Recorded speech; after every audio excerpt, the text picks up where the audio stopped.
Buenas noches, amigos. Qué duda cabe, una semana realmente llena de acontecimientos, y esto empieza a ser una tónica general en el 2011. Va a ser difícil en este programa, aunque dure 3 horas, compilar, comprimir todo lo que significa noticia y misterio, pero por supuesto con vuestra ayuda vamos a intentarlo. Comienza el viaje. Siempre nos hemos preguntado si a raíz del incremento de tecnología que tiene el ciudadano medio, esos escurridizos objetos volantes no identificados iban a ser vistos por el mundo con una mayor asiduidad. Y hemos querido hacer una prueba, porque curiosamente en los últimos días los casos en todo el mundo se han incrementado. Algunos medios de comunicación hablan incluso de una gran oleada, y lo hacen sin tapujos, incluso medios que antes se avergonzaban de las siglas OVNI. Estaremos esta noche muy atentos, eso sí, amigos, a todo lo que está pasando en un país que queremos, que hemos visitado muchas veces. Nos llega al alma las imágenes que están llegando en tiempo real de los saqueos en el Museo Egipcio, el más importante quizá de esta cultura, uno de los más importantes del mundo. Están ocurriendo cosas increíbles con las que tiene que ver, al parecer, Wikileaks, Internet y un sinfín de historias que os vamos a intentar contar. Así que, a pesar de que empecemos con toda la actualidad asombrosa del fenómeno OVNI, estaremos con las vías de conexión directas con lo que está pasando en estos minutos, esta misma e intensa noche en el país de los faraones. Pero todo comenzaba, y por eso el sonido de Jean-Michel Jarre, que siempre acompaña el sonido del cosmos también, en Argentina. Nuestro informativo, hoy a las 3 de la tarde, hoy en el Valle de Uco, Santos Gamboa, una persona se encontraba con un OVNI. Ha ocurrido hace escasas 15 horas. Carmen, Argentina. Buenas madrugadas, Iker. Efectivamente, en Argentina, Santos Gamboa lograba fotografiar un objeto volante no identificado. Él estaba haciendo diversas fotografías a una tormenta espectacular, según él, según sus palabras, cuando de repente capta un objeto de metal que está suspendido en el aire. La fotografía está ampliada, parece un objeto metálico con la típica forma de platillo volante. Hay una cosa esencial en este informativo. ¿Queréis ver estas filmaciones, estas fotografías? Que la tecnología nos ayude a estar viendo minuto a minuto lo que está pasando en el mundo. Ya en ikerjimenez.com, Carmen, ahora mismo Guillermo León con el mapa de filmaciones y observaciones OVNI de estos últimos días. Efectivamente, Iker, está el dossier especial de Milenio 3, vuelven los ovnis, y en ese mapa del mundo nos pone dónde se han reportado avistamientos de objetos volantes no identificados. Además está el debate de la semana: ¿qué son los ovnis? ¿Extraterrestres, prototipos secretos o fenómenos naturales? Ayer, no hace meses ni años, ayer en Israel, Javier, pasó algo, compañero.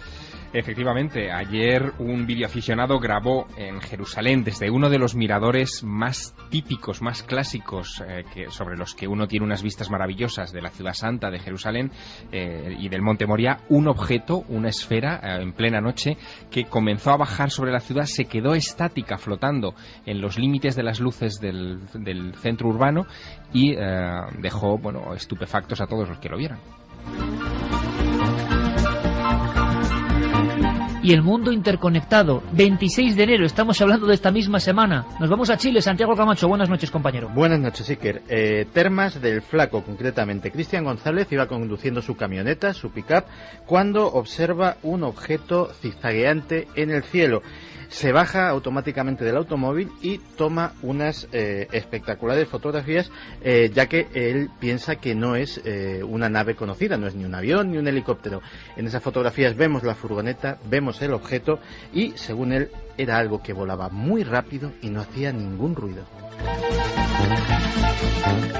Artefactos sin sonido en diferentes partes del mundo. Ahora, lo más extraño quizá nos llega, Carmen, día 25 de enero, esta misma semana, Colombia. En Aldea del Llanito, las personas, los vecinos de esta pequeña aldea, ven una especie de objeto que se mueve de forma horizontal. Pero lo más extraño de todo esto, Iker, es que después de ese avistamiento comienzan a surgir peces muertos de una ciénaga. Más de 2.000 peces. Además, han dado incluso las especies que son bocachicos, barbudos, picúas y doncellas. Se pueden ver imágenes espectaculares en los vídeos, cómo surgen del agua esos peces muertos que tienen una peculiaridad. Todo después de ver esa luz, una luz muy potente, que están quemados, tienen las escamas quemadas. 1:13, viajamos a Estados Unidos, Javier. Este mismo martes, el día 25, a la vez que estaban ocurriendo esos fenómenos en el sur del continente americano, en el norte, en Carolina del Norte expresamente, varios testigos observan un objeto triangular, compacto, que vuela a menos de 100 metros del suelo, que emite luces blancas en sus extremos y tiene una luz roja en el centro, que recuerda algunos prototipos militares secretos de los que se viene hablando desde hace años, pero que no se identifica con ninguno de ellos, y que provoca, y esto es interesante, todo un efecto de histeria en los perros que están cerca del lugar de la observación de este objeto. Una vez más, animales que parece que detectan algo. Y los hombres detectamos algo, nuestras cámaras parece que han sido protagonistas. De nuevo en Colombia. Y el mismo día 25, especialmente intenso, Santi. El mismo día 25, en las proximidades del volcán nevado de Huila, se observan varios objetos que vuelan a gran velocidad, también sin ruido como en estos casos. Los vecinos no muestran especial sorpresa porque esto se viene produciendo casi a diario con cierta asiduidad desde hace casi 2 meses y lo achacan a que quizás los tripulantes de estos aparatos, ellos no dudan que son aparatos tripulados, pueden tener algún tipo de curiosidad hacia el volcán o los efectos geológicos que pueda tener. Otro clásico, volcanes, montañas y objetos cerca de instantes de erupción o de terremoto. A las 7:20 de la mañana un vecino lleva a su hijo hasta la escuela y se encuentra con que hay varios coches casi parados en la carretera porque están viendo un objeto volante no identificado de forma triangular. En cada uno de los vértices de ese triángulo hay varias luces, dicen que se van cambiando de color rojo, azul, blanco, muy brillantes. El avistamiento dura varios minutos. Son muchos los coches Iker que se paran en la carretera en Knoxville, en Tennessee, y empiezan a ver cómo ese objeto a gran velocidad atraviesa los cielos para después desaparecer. Toda la información, repito, podéis seguirla en tiempo real. Es la maravilla de la tecnología, la misma que ha captado estos supuestos ovnis en el mundo, a través de ikerjimenez.com, el mapa del mundo con lo que está ocurriendo ahora. Prácticamente ahora hay que ir a un enclave de poder, a un enclave sagrado. No es cualquier lugar este, Javier. Chichén Itzá, México. La semana en la que estamos arrancaba este lunes con el avistamiento y la filmación de un objeto volador no identificado de color negro con forma de estrella que sobrevuela la zona arqueológica. El vídeo se puso inmediatamente en internet. Horas antes, en Florida, Santiago. En un lugar que se llama Coral Springs, un testigo observa 2 enormes esferas luminosas de color anaranjado que emiten una luminosidad fosforescente y que pasan volando prácticamente a ras de suelo. En este caso él no tiene ningún tipo de elemento para hacer una fotografía, pero sí que ha publicado en internet pues dibujos de su experiencia.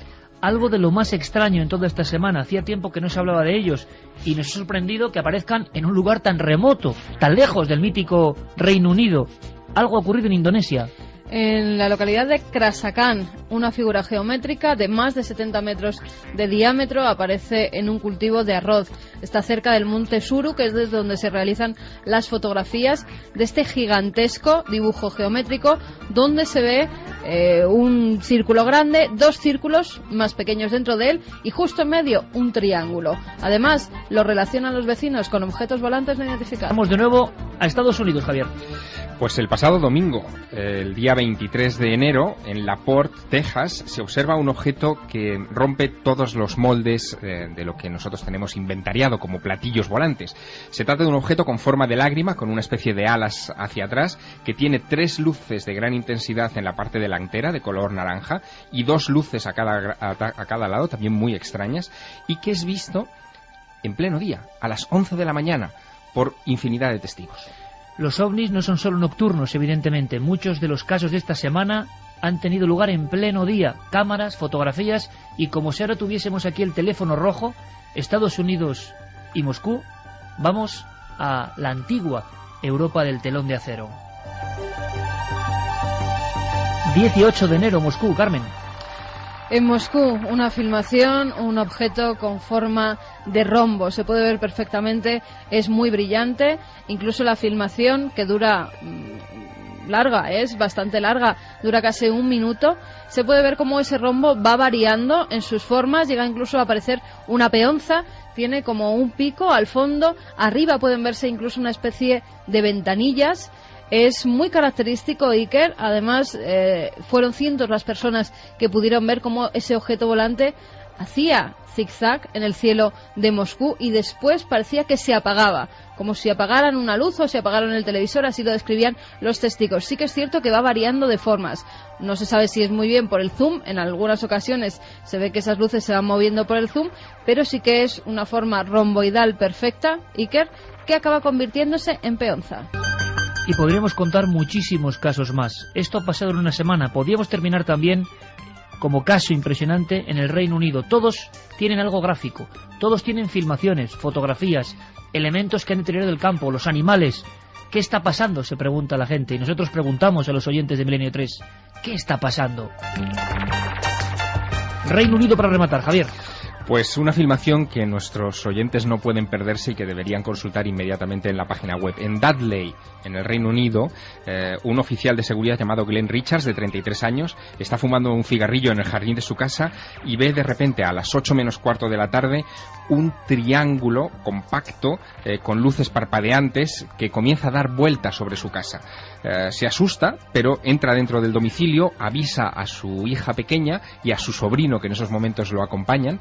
Lo ven e inmediatamente dan cuenta de ello en Internet. Se colocan en las redes sociales para buscar a ver si hay más información sobre ese triángulo y se encuentran con la filmación que nuestros oyentes pueden ver. Una filmación tomada hace un año en un lugar muy cercano, sobre un centro comercial, y que es realmente sorprendente. Fue obtenida por un teléfono móvil y en lo que se ve es algo que parece un vehículo, en fin, como los nuestros, como un avión extrañísimo, que también tiene las mismas características de vuelo. Da vueltas sobre sí mismo ese triángulo y es perfectamente visible, es decir, no se trata del típico ovni difuso.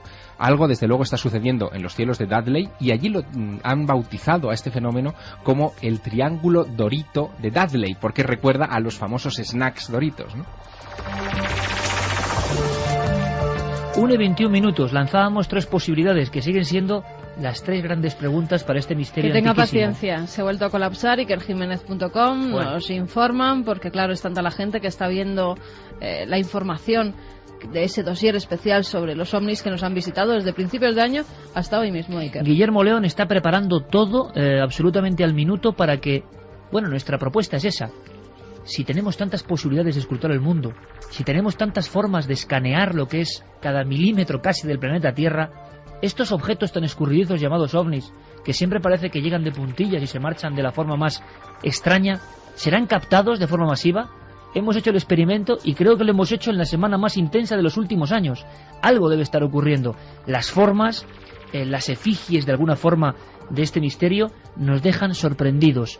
Lanzábamos 3 preguntas. Y digo que siguen estando ahí desde el principio del tiempo. ¿Fenómenos naturales, artefactos humanos que desconocemos o hermanos del más allá, de las estrellas, podemos decir, extraterrestres? Por supuesto que la opinión la vuestra. Vías de contacto ya abiertas, Carmen. Pues 2 vías de contacto, como siempre, Milenio3 con número @cadenaser.com. Nuestro SMS es 27699, palabra clave milenio, espacio vuestros mensajes, y también la web de la Cadena Ser, donde ya nos están dejando, Iker, muchas opiniones sobre esos objetos Había volantes. casos en España que nos han llegado esta semana y que no hemos incluido. Había casos en España, en Fuengirola, en diferentes puntos. Si tenéis información al detalle, por favor. Ahora tenemos esa página, aunque está sufriendo las visitas, en el buen sentido, de miles y miles de personas en este mismo minuto. Tenemos esa pestaña de Facebook de alguna forma, porque las redes sociales y de Twitter también han sido importantes en estos casos y están siendo importantes, dicen, aunque se ha cortado Internet, en lo que está pasando en Egipto. En apenas unos minutos vamos a conectar con personas que están en el centro del Cairo viendo lo que está pasando. Si no sabéis lo que está pasando, porque no habéis visto las noticias, atentos a lo que nos van a contar sobre todo Santiago Camacho y Javier Sierra, la interpretación psicológica, conspiranoica de lo que está pasando en el país de los faraones.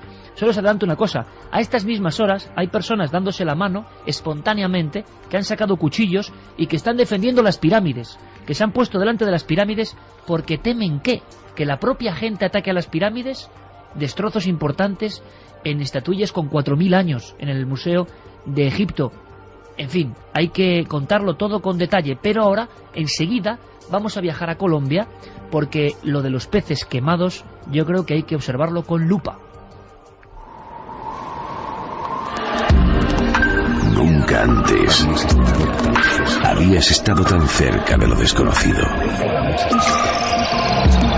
Milenio 3. Cadena SER. Jovencísimo equipo, por cierto. Carlos Largo, Fermín Agustí. Estamos todos. ¿Estáis ahí? Carmen ha dado algunos datos que relacionan dos de los grandes misterios del 2011. Muertes masivas de animales y observación en los cielos de algo. Conectamos con los compañeros de Caracol porque han estado en ese río, en ese lugar, en esa ciénaga. Han visto los miles de peces quemados, muertos, han subido a la superficie. Y aquí lo interesante es que las personas habían visto perfectamente las evoluciones de una especie de luz que irradiaba en las aguas. Escuchemos. En el video grabado por un habitante del corregimiento El Llanito en Barrancabermeja se observa una extraña luz en la mitad de la ciénaga. Mami, ¿eso qué es?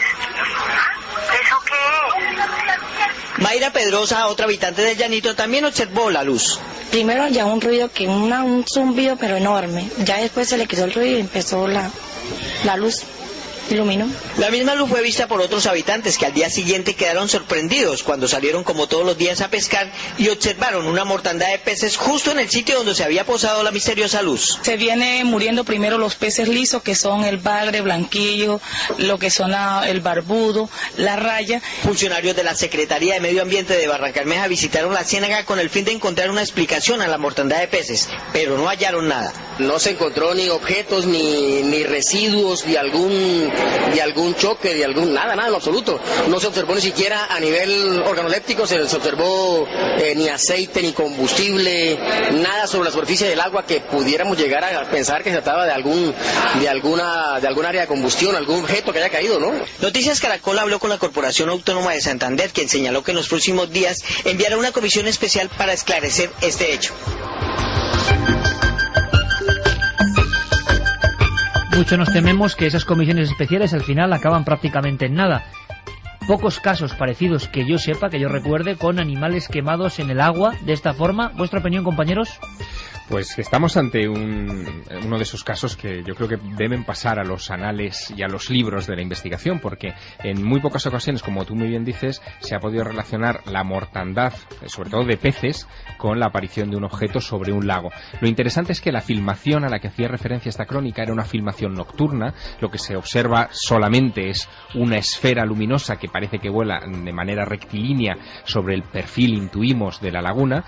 No llega a tocarla, ni parece que llega a aterrizar en ninguno de los contornos de las orillas de esa laguna. Y lo sorprendente es que se trata de una luz que no solamente fue vista esa noche, la noche del 25, sino que había sido vista en días anteriores y denunciada por otros vecinos. Así que, bueno, estamos ante un misterio en toda regla. Bueno, nos visita esta noche nuestro compañero Pablo Villarrubia, que en su día hizo uno de los libros, yo creo que de referencia, se llamaba Las luces de la muerte, y hablaba de observación de luminarias, por ejemplo, la isla de los Cangrejos de Brasil, ataques a personas, quemaduras en personas. Es lo más parecido que hemos visto. Exactamente, lo más parecido. El fenómeno en Brasil, y eso nos lo podría explicar más tarde Pablo Villarrubia, recibía el gráfico nombre de los chupa chupa, porque se supone que terminaban absorbiendo la sangre también de animales e incluso de seres humanos, y no deja de ser interesante que este fenómeno, que se produce mucho más al norte de Brasil, en Colombia, bueno, pues reproduzca las características fundamentales de ese misterio que hasta ahora era selvático, profundamente selvático. Y que sigue estando en ese entorno con detalles curiosísimos. Por ejemplo, que los peces mostraban solo una de las caras quemadas, como si hubiesen estado sometidos a una radiación que venía de arriba. Ya se empiezan a dar explicaciones, y que eran algunas no muy coherentes, porque no explican en ningún caso esas quemaduras. Han dicho que por falta de oxígeno esos peces han muerto. Una hipótesis que es descartable en cuanto un veterinario vaya y vea las quemaduras en las escamas que tienen los animales. A mí esto me recuerda poderosamente una serie de casos que seguro que Javier recuerda, que se dio en Argentina, era como unos 8 o 10 años, en los cuales uno de ellos incluso en la sede de un regimiento militar en Santa Fe, en los cuales los objetos tenían especial preferencia por charcas, depósitos de agua, abrevaderos que aparecían completamente secos después del avistamiento del objeto, como si algo hubiese drenado o evaporado por completo el agua. Y recuerdo yo a Daniel Belot, ¿tú te acordarás, Santi? Del año 2002, el veterinario que nos decía, es que han extirpado por dentro a las vacas y muchas veces las vacas aparecían como en un círculo, como si hubiesen sido objeto de un ritual satánico o extraño. Tenían además y con todo bebido, todo el drenaje tenían que unos bebido. Círculos tremendos, los animales, la mayoría eran vacas, unos círculos además cauterizados, es decir, las heridas estaban quemadas alrededor, y nos decía el veterinario que era imposible, que ningún animal en la tierra era capaz de cauterizar una herida después de chupar la sangre y sacar los órganos a un animal. Luego claro. le preguntaremos a Pablo, que vendrá en unos minutos, porque llega directamente de lo que llaman minas del infierno.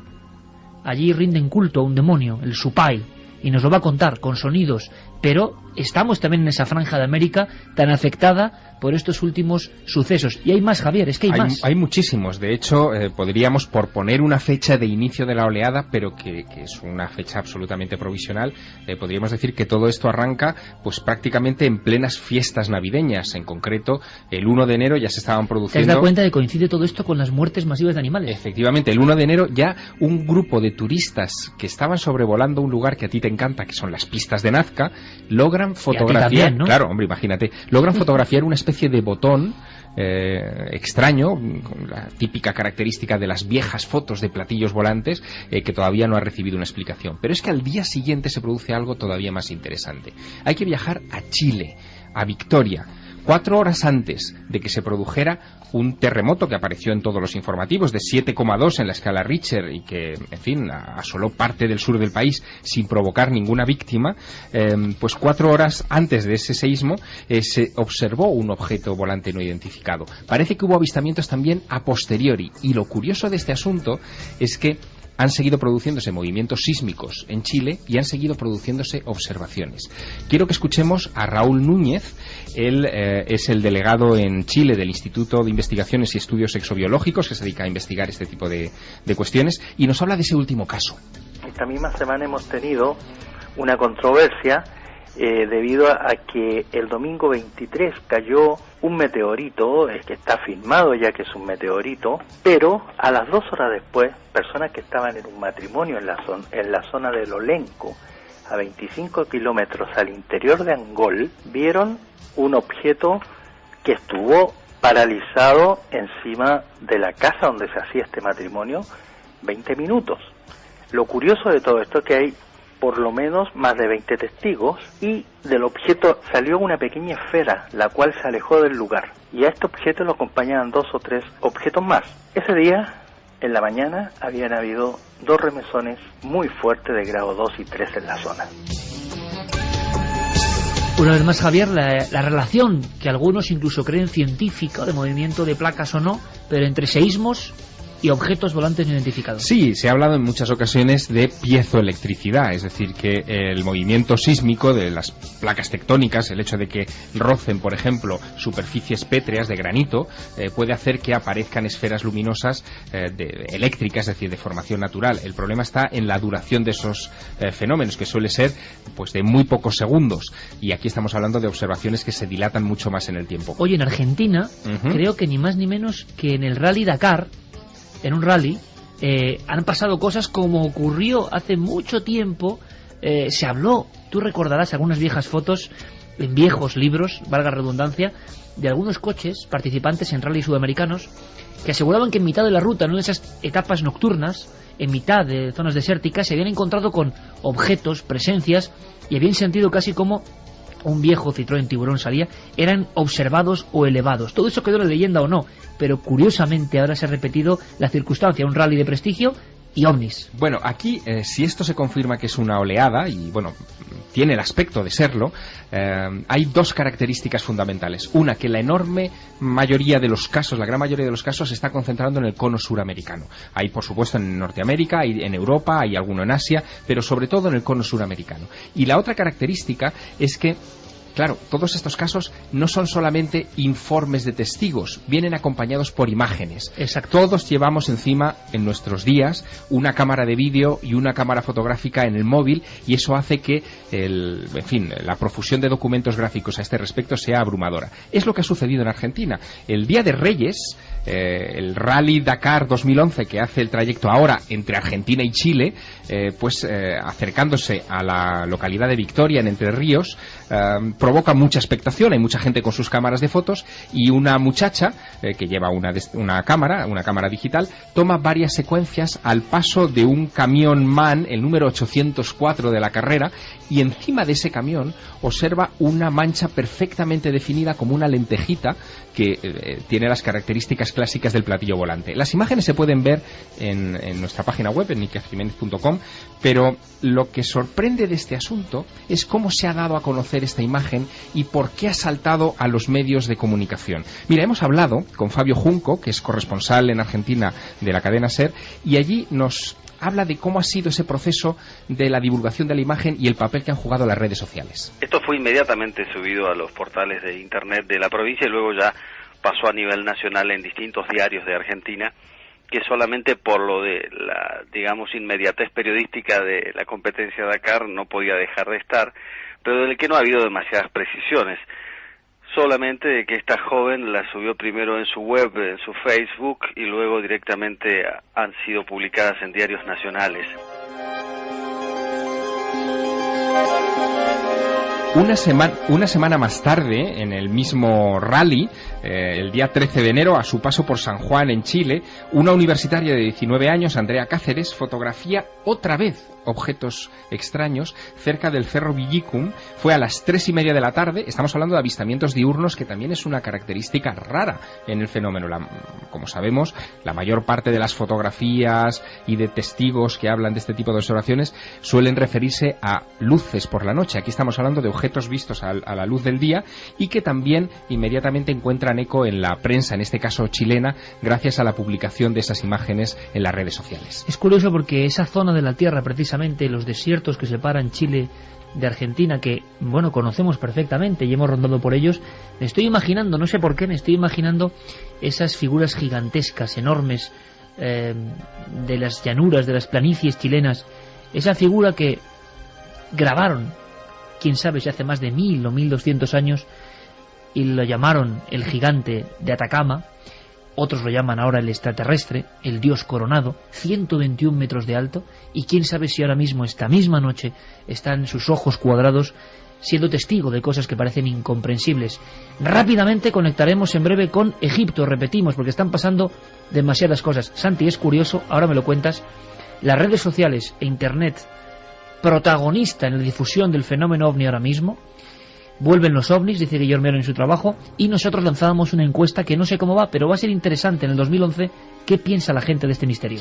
En ikerjimenez.com pueden seguir votando. La pregunta era: ¿qué son los ovnis, extraterrestres, prototipos secretos o fenómenos naturales? Bueno, pues la primera opción, extraterrestre, 63,2%, es la opción más elegida, 29,9% para prototipos secretos y tan solo un 6,8% fenómenos naturales. 63% de las personas ahora mismo, muchísimos votos, piensan que son extraterrestres. A mí personalmente no me deja de sorprender este dato. Rematamos nuestra gira americana en Colombia. Sí, en Colombia no solamente estaban los sucesos de Barranca Bermeja, que son estos peces que han aparecido muertos al paso de una luz, sino que en otro lugar de ese hermoso país, cerca de un volcán, y de nuevo volvemos a la relación entre fenómenos geológicos y la aparición de objetos voladores no identificados, en el volcán Nevado del Huila, este martes. Aparecían unas imágenes publicadas en las que se veían unas luces sobre edificios del centro de esa población a las faldas del volcán. Es curioso porque esas fotos fueron hechas a los edificios, nadie vio el objeto en cuestión o los objetos en cuestión, por lo tanto estaríamos hablando de ovnis invisibles, que es otra de esas cosas que recurrentemente aparecen en la historia del fenómeno. Salen después en la imagen. Hemos hablado de todas maneras con Ricardo Ayerbe, que es un investigador justo de Huila, de esa región, que ha recogido todos los datos de estas observaciones y de estas fotografías, pero que también nos contaba que los ovnis se están apareciendo en esa zona desde finales de año, es decir, que estamos hablando de varios avistamientos en esta franja de tiempo, desde las Navidades de este año, y que se siguen apareciendo todavía hoy. La última noticia nos la cuenta Ricardo. Sí, Aquí en Colombia, como en muchos países, se han vuelto muy constantes, muy recurrentes estas apariciones. Y, por ejemplo, en la isla de Barú, aquí en Colombia, se acaban también de observar objetos extraños sobrevolando los cielos de manera silenciosa y a altas velocidades, describiendo órbitas y ángulos a alta velocidad imposibles de desarrollar por la tecnología terrestre.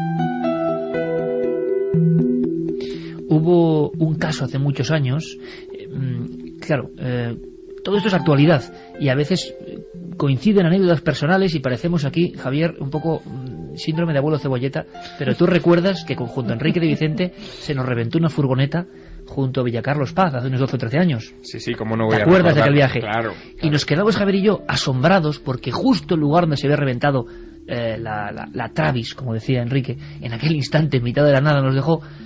Y digo yo, caramba, mira qué cartel. El cartel ponía exactamente Villacarlos Paz. Y Javier y yo de inmediato supimos que aquel era el lugar donde una noche de 1968 una persona que se encargaba de un hotel solitario en esa misma carretera recibía la más sobrecogedora y extraña visita de su vida. Se convirtió en un caso célebre de la ufología. Un resplandor fuera del pequeño hotelito, hay que imaginarlo, en la típica población que es solo una carretera y unas pocas casas.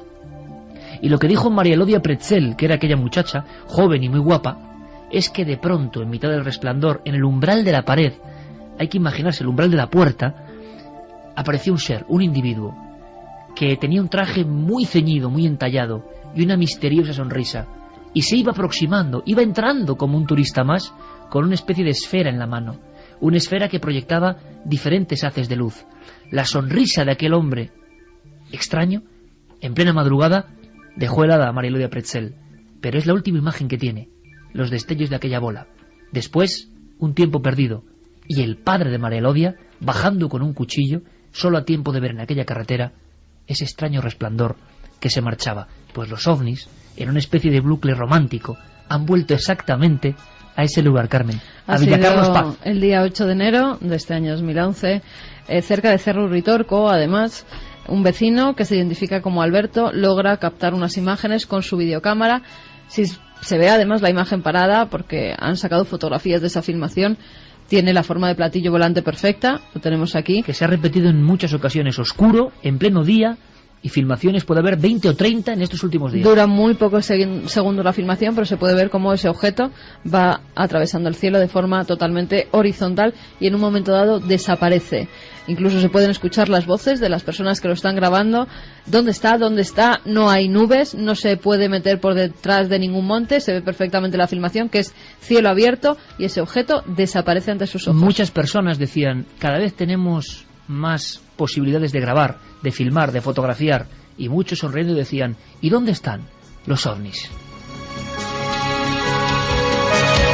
Las redes sociales, Santiago, protagonistas absolutas en esta oleada nueva, y los cambios son evidentes. Estamos dando noticias de las últimas horas de lo que está viendo la gente en tiempo real, y eso también es un nuevo fenómeno, también para la revuelta social, como estamos viendo en Egipto. Sí, luego te haré una reflexión cuando hablemos de Egipto de hasta qué punto yo creo que esto puede extenderse. En el caso de los ovnis, yo creo que puede ser también un cambio poderosísimo, porque muchas veces ese pudor que nos hemos encontrado 1000 veces en testigos de dar a conocer su foto, dar a conocer su caso, por quién me tomarán, a veces en lo que crees la falsa intimidad de tu perfil de Facebook, a tus 20 o 30 contactos, pues a lo mejor ahí no te importa compartirlo, pero claro, ellos a su vez comparten, y lo que iba a ser una cosa íntima se convierte en una fotografía que tiene una difusión prácticamente mundial, con lo cual a lo mejor casos que de otra manera no hubiesen aflorado afloren. Y está pasando algo muy curioso, que es que grandes medios de comunicación mundiales van a rebufo de lo que está pasando en la red, hay que decirlo, y recabando información de lo que los usuarios están comentando. La pregunta que nos queda es, ¿y en todo esto dónde queda España? ¿Qué ha pasado en España? ¿Hay informaciones de nuestro país? Pues fíjate, cuando llegábamos a la redacción, Iker, nos encontrábamos con varios mails que nos decían que habían visto en diversos puntos de España luces en algunos casos o objetos en otros. Fernando Espinosa nos decía que es funcionario, que tiene 54 años, que dispone de una cámara de vídeo, que ha pasado a DVD pues una filmación que duró al menos 15 o más minutos, que ha 15 grabado minutos de filmación. un objeto luminoso sobre las 2 de la madrugada, en el cual se aprecia una bola que en un principio era blanca, que creía que era una estrella, pero conforme pasaba el tiempo se convertía en una luz azul que emitía una especie de rayos en su interior de diversos colores y que se encontraba sobre el horizonte del mar.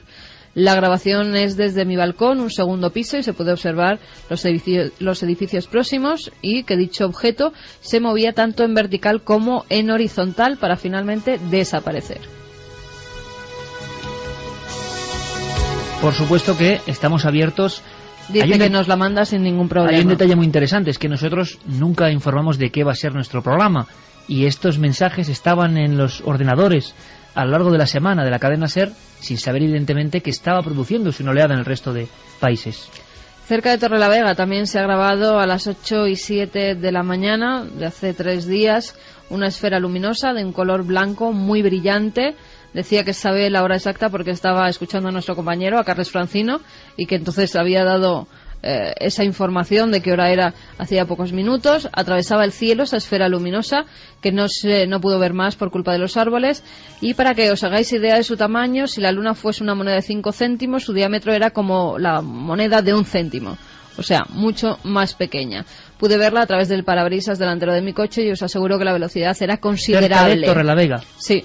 Se me hace muy difícil pensar que era un avión, por lo que he pensado que podría ser una estrella fugaz, un meteorito o, por qué no, un ovni. Si averiguáis algo, por favor, informarme. Esto ha sucedido en un pueblo de Cantabria cerca de Torrelavega. Bueno, seguimos abiertos. ¿Y cómo podíamos explicar? Vamos a intentar hacerlo. Lo que está pasando en ese país que tanto queremos. Vamos a cambiar el tono incluso, Noel, y rápidamente conectaremos con diferentes compañeros que están allí. Yo lo decía, para quien no ha seguido las noticias, que evidentemente es noticia de portada mundial, estos minutos, Javier, Santiago, hacer una guía rápida para entender el trasfondo de lo que está pasando en Egipto y que tiene que ver con los misterios. Pues en realidad todo lo que está sucediendo en Egipto tiene mucho que ver con lo que sucedió hace unos días en Túnez. De hecho, los expertos en política internacional ya lo llaman a esto el virus de Túnez, porque tiene peligro de contagiarse, propagarse a otros países del área. En Túnez hay, como todos hemos sabido, una revuelta popular que, curiosamente, y muy a raíz de cosas que hemos estado hablando durante estas semanas en este programa, se desata sobre todo a raíz de Wikileaks, de los famosos cables diplomáticos que a un pueblo que estaba absolutamente a oscuras del nivel de corrupción de su familia gobernante, de hasta qué punto la mujer del presidente y su familia controlaban bancos, transportes, energía, prácticamente los centros vitales del país. De repente, a través de esa filtración, empiezan a hacerse una idea. La cosa empieza a tensarse y es cuando un comerciante callejero, un hombre que tenía un puesto de fruta, en su desesperación, ya presa de esa crispación, se inmola en público, se convierte en el mártir de esa revolución y se precipitan los hechos. Esa revolución tiene éxito y automáticamente diversos países que están en situaciones muy parecidas, y Egipto es uno de ellos, Yemen, pero ahora mismo los expertos están pensando en Jordania, en Arabia Saudí, en Argelia, en Marruecos. Lógicamente los locales empiezan a decir, oye, si esta gente se ha dado cuenta de que si salimos todos a la calle, si salimos 100.000, 1.000.000, ¿qué nos van a hacer? ¿Nos van a matar? ¿Nos van a encarcelar a todos? Automáticamente las redes sociales, los Twitter, los Facebook, empiezan a echar humo de gente que convoca manifestaciones espontáneas en diversas ciudades. El gobierno, cuando quiere darse cuenta y cortar teléfonos móviles, cortar accesos a Internet, ya es demasiado tarde. Ahora mismo, a esta hora, está todo cortado en Egipto. Cualquier acceso a Internet, nos han comunicado. Acceso a Internet todavía. Hay un limitado acceso a telefonía móvil, aunque parece ser que, por ejemplo, la navegación por Internet a través de teléfono móvil también está cortada.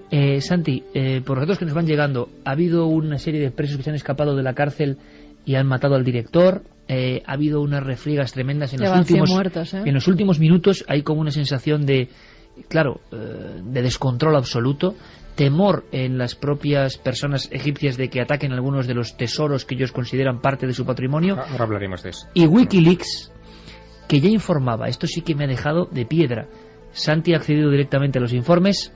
Wikileaks informaba del poder siniestro, vamos a llamarlo así para ellos, de los blogs en Egipto hace 2 años ya. Pues sí, tengo ahora mismo delante uno de los famosos cables diplomáticos, fechado el 30 de marzo de 2009, y que se titula Los blogueros moviéndose del activismo hacia un discurso y libertad de expresión más amplios.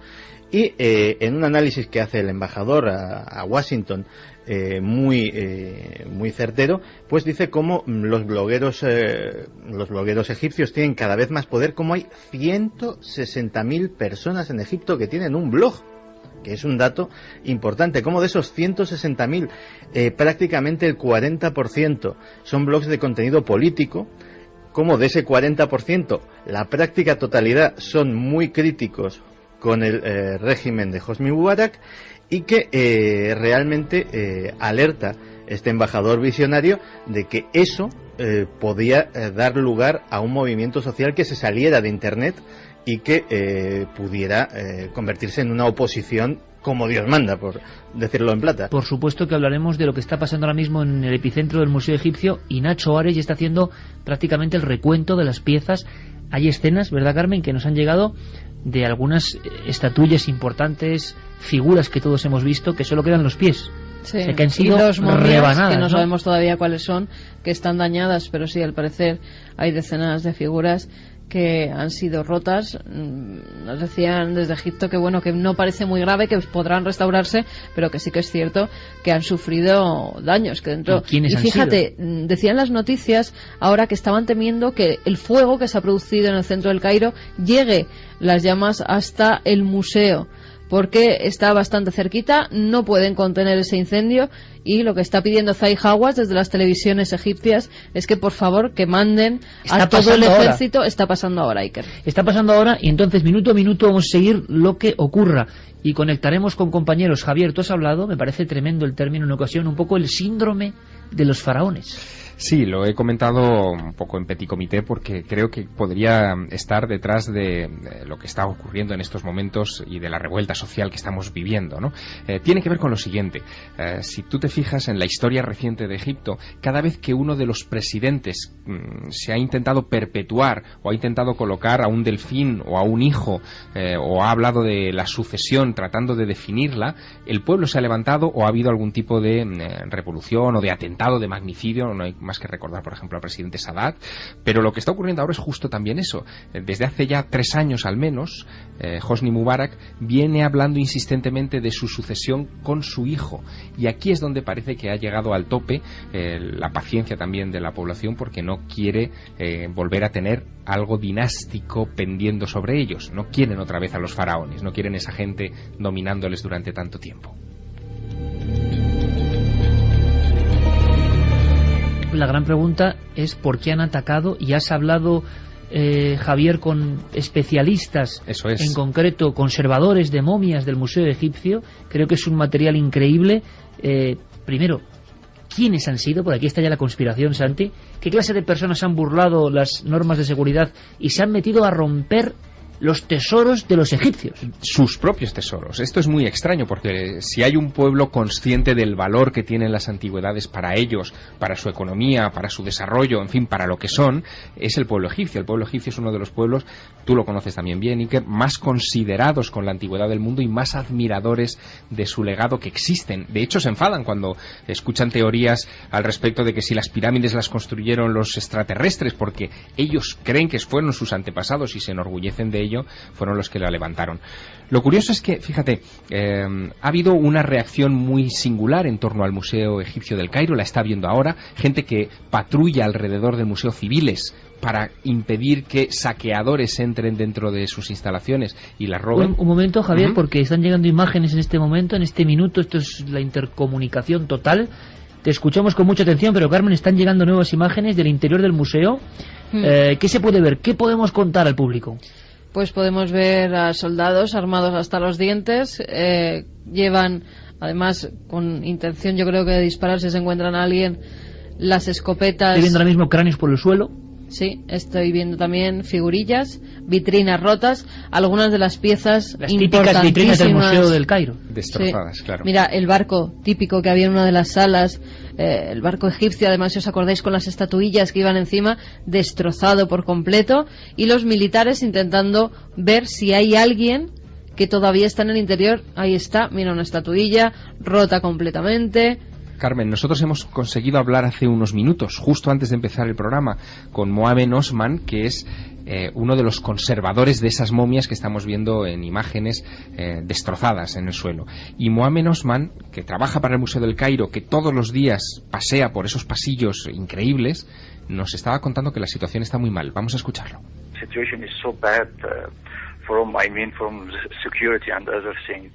La situación es muy mala en cuanto a la seguridad.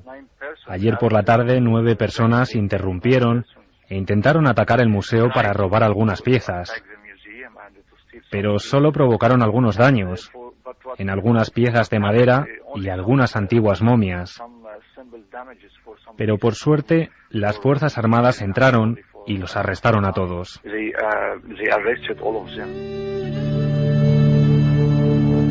La situación se está complicando por momentos porque los medios de comunicación se están focalizando sobre todo en lo que ocurre en el Cairo, que es donde está centrada toda la atención, pero ya hay focos en otras partes del país donde también hay museos y colecciones importantes de antigüedades.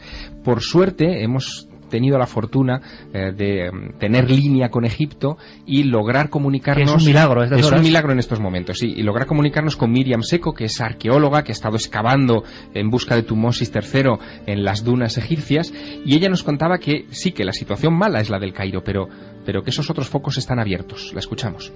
Bueno, pues ahora la verdad la situación peor es aquí en el Cairo, también está mal en Alejandría, en la ciudad de Ismailía, pero claro, ahora se ha generalizado este caos y es lo que ha empezado pues la gente, pues ladrones que están en la calle a robar y aprovechándose de que ha desaparecido la policía. Y entonces, bueno, pues han salido como bandas de ladrones a robar tiendas, a robar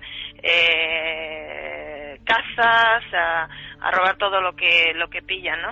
En Luxor, ahora en las noticias salía que había empezado a haber varios robos en la ciudad de Armand y ahora empezaba también un poco en la ciudad de Luxor. Se están protegiendo otros lugares arqueológicos enviando, evidentemente, pero fuerzas ¿por qué de ese seguridad. temor? Se preguntará nuestro público. ¿Por qué ese temor? ¿Simples bandas de ladrones que ahora tienen la ocasión hay algo, ni pintada para llevarse material? Hay algo ahí que tiene que ver con un doble miedo. Por un lado, el miedo del robo de alguien que quiera expoliar esas antigüedades para después venderlas en el mercado negro. Todo lo que sea egipcio se vende inmediatamente en el mercado negro. Pero también está el temor de que sean, por ejemplo, los hermanos musulmanes los que puedan encauzar algunas de estas acciones contra el patrimonio egipcio, porque al fin y al cabo, digamos que ellos serían iconoclastas, querrían acabar con todas las imágenes del pasado porque son pecaminosas. Hombre, la situación recordamos, Javier, la historia de Tutankamón. Lo peor que podía ocurrir es que te borrasen el nombre, y cuando llegó el Islam, es cierto, muchas de las figuras en diferentes culturas son picadas pacientemente. Escucha, por favor, a Miriam Seco, que nos vuelve a contar cómo se están protegiendo estos monumentos. Ahora mismo en todos los lugares han tomado medidas. Por ejemplo, el doctor Zahi Hawass estaba comentando el Museo de las Joyas de Alejandría, pues habían metido todo en las cajas fuertes. O sea, medidas se han tomado. Los museos están cerrados, bueno, para evitar en la manera de lo posible pues este tipo de robos. Pero mira, en el Museo Egipcio pues han entrado con unas escaleras de incendio que había por detrás y rompiendo unas ventanas de la parte de arriba, ¿sabes? O sea que medidas están tomando, pero si no se controla la situación, pues seguirá habiendo robos, claro. Milenio 3 ha tirado sus tentáculos de amigos que están ahora mismo en Egipto. Hemos hablado con arqueólogos, hemos hablado con compañeros que lo están viviendo en estos momentos.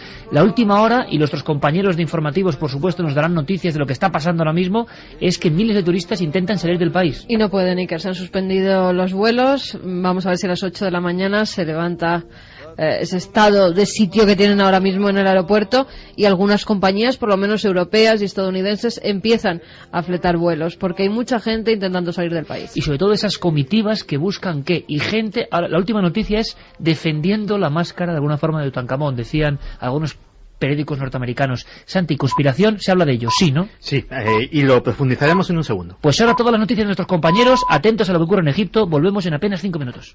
2 y 7 minutos, está pasando ahora mismo en el mundo y lo estamos contando. Esa es la magia también de hacer radio, de poder estar asomados a ese balcón infinito que es el micrófono amarillo de la cadena SER.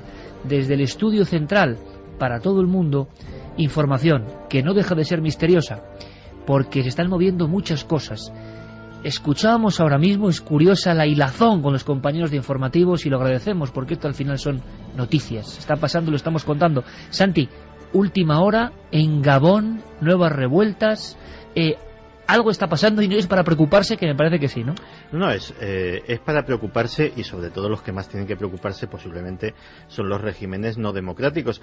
Hasta el punto de que, por ejemplo, la noticia de hoy es que China ha censurado la palabra Egipto en Internet, es decir, en un buscador, en Twitter, en cualquier sitio buscas Egipto y sale un aviso que dice que según las normas del servicio no podemos atender a esta búsqueda. Como si fuera una palabra tabú. Efectivamente, porque lógicamente están temiéndose mucho los efectos del posible contagio. Mismamente el mero hecho de que haya surgido esta noticia en Gabón, es que estamos hablando de horas, es decir, cuando hace apenas 6-7 horas la gente se sorprendía porque la cosa había trascendido a Yemen. Santi, pero tú dabas un dato también en la mesa de redacción antes de entrar aquí al estudio, que a mí me parece clave. Egipto no es un país cualquiera, es un país geoestratégico fundamental que tiene un elemento importantísimo para el desarrollo de Occidente, que es el canal de Suez. Efectivamente, o sea, ya a raíz de eso, simplemente por la crisis que hay montada en Egipto, eso ya ha hecho subir el precio del petróleo, ya ha hecho que determinados mercados de futuros, por ejemplo, los que tienen que ver con las exportaciones japonesas y chinas, estén modificando sus precios, porque si el canal de Suez cierra por cualquier razón que sea, el comercio mundial de petróleo, de mercancías procedentes del Extremo Oriente, etcétera, etcétera, se queda absolutamente colapsado y... porque sigue siendo esa tubería que conecta al mundo. Claro, o sea, estamos hablando de diferencias de muchos días que en grandes operaciones económicas suponen muchos Santi, millones de dólares. Acabamos la primera hora, hay más documentos que tiene Javier, que con nuestro compañero Carlos Largo han ido sondeando y lo agradecemos muchísimo. También que los compañeros de informativos lo comenten y lo empleen, por supuesto, estamos todos en el mismo frente porque hay que ver hasta el dramatismo un poco, ¿no?, de las palabras de la arqueóloga Miriam Seco, viendo que algo que ella ama, posiblemente más que nadie, que es la arqueología, corre peligro y se están guardando las piezas. Es una escena como increíble. Pero Santi, hablamos de conspiración. Solo te pregunto, te lo decía hace unas cuantas horas, oye, ¿qué se está diciendo en esos foros que tú controlas? En ese mundo paralelo, pero que empieza ya a ser muy importante, de la conspiración, de lo que está pasando. ¿Lo tenían ya claro? ¿Estaba escrito? ¿Hay poderes ocultos también? Vamos a ver, una de las cosas que sobre todo en foros especializados en temas de inteligencia, algunos de ellos con fuentes muy bien informadas, resaltan es que, por ejemplo, en sitios como la sede de la CIA, a día de hoy cunde el desconcierto y no poca inquietud a raíz de todo lo que está sucediendo, porque también para eso Egipto es un país clave. Es decir, el mero hecho de que Hosni Mubarak haya designado como vicepresidente a Omar Solimán no es accidental. Era el jefe del Directorio General de Inteligencia, junto con el Mossad, posiblemente el servicio de inteligencia más poderoso de la zona. Él ha sido la puerta al extremismo islámico, el que le ha cerrado la puerta posiblemente a todo el norte de África, porque, para hacernos una idea, este hombre, cuando sucede el atentado del 11S, la CIA tenía un absoluto desconcierto y un absoluto desconocimiento de lo que era Al-Qaeda. Él es quien forma personalmente, quien se los lleva a Egipto y quien manda asesores a Al-Angli a formar a los agentes de la CIA sobre qué es Al-Qaeda, quiénes son los personajes claves, qué tipo de acciones, cómo se monta una célula de Al-Qaeda, etcétera, etcétera, porque la propia CIA desconocía esa información. Entonces, el mensaje que se quiere transmitir interno es muy claro, es decir, este es el hombre que ha parado con mano de hierro cualquier tipo de giro hacia el islamismo que pudiera haber habido dentro de Egipto. El mensaje interno es: esto, va a haber reformas, pero vamos a tratarlas con mano de hierro. Y el mensaje hacia el exterior: Obama ayer da un discurso sobre su conversación con Hosni Mubarak, algo absolutamente inédito. El mensaje es de tranquilidad, de decir, bueno, el hombre que ha estado cerrando la puerta al integrismo islámico en nuestro país y por ende en toda la zona, le he dado un cargo de responsabilidad en mi gobierno. Pero, desde luego, desde esos foros de inteligencia la cosa se ve con absoluto pavor. O sea, y la palabra es esa. Y descontrol, ¿no? Sí. ¿Quiénes son esos 9 individuos, se está diciendo 9 en concreto, un número que ha entrado en el museo más importante, de los más importantes del mundo, a romper cosas? Pues se ha especulado con todo tipo de posibilidades, pero quizá la teoría que ha calado más a fecha de hoy, y apenas han pasado 24 horas desde ese asalto al Museo Egipcio del Cairo, es que pudieran tratarse de agentes desestabilizadores enviados por el propio Hosni Mubarak para crear... Teoría de conspiración, por tanto. Exacto, para crear animadversión contra la revuelta, ¿no?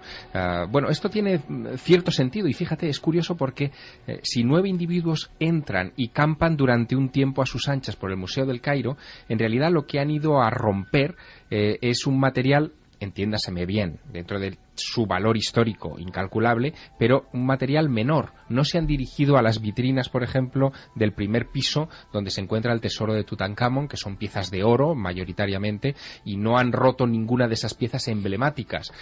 No han atentado contra las momias reales. Hay una sala de momias donde están, exacto, donde están desde Ramsés II hasta Seti I. Bueno, en fin, todos estos faraones se encuentran allí descansando el sueño eterno. Pues no se ha atentado contra esas momias, se ha atentado contra momias menores, entiéndaseme, entre comillas, en uno de los pasillos laterales del museo. ¿Creen algunos egipcios que, curiosamente, eso es un país, hay que decirlo, muy proclive a la conspiración? Están censurando todo, ¿no nos habrán censurado también hasta esa información? Claro, podría ser. Porque puede ser que nos estén censurando también esa información y que posteriormente pues se restauren esas piezas. Vamos a hacer una cosa, ¿por qué no conectamos con Nacho Ares, nuestro compañero, director de la revista Arqueología? Noel Calero quizá tenga el documento. Nacho Ares, le hemos pedido, está ahora mismo en otra parte de España, acabando uno de los reportajes de Cuarto Milenio, todos estamos en interconexión. Hombre, Nacho vive en Egipto también, o sea, tiene una casa en el Cairo, está viviendo esto, imagino, con un enorme shock, casi está un poco abrumado por lo que está ocurriendo, y le pedíamos, por favor, con las primeras imágenes que recogía Carmen, que nos hiciese un poco inventario, qué es lo que se ha roto dentro de ese museo. Pero fíjate, hemos recorrido muchas veces ese museo, y yo tengo la imagen en la mente, no sé por qué, de la máscara de Tutankamón, la dorada máscara de Tutankamón, o tantos otros objetos, las momias, y casi os imaginéis, reflejándose en ellas, las hogueras, los tumultos, lo que está pasando en la calle enfrente del museo, ¿no? Es ellas que han visto tantas cosas, siguen viendo cosas que significan cambios quizá en la humanidad. Nacho Ares nos comenta qué ven las imágenes.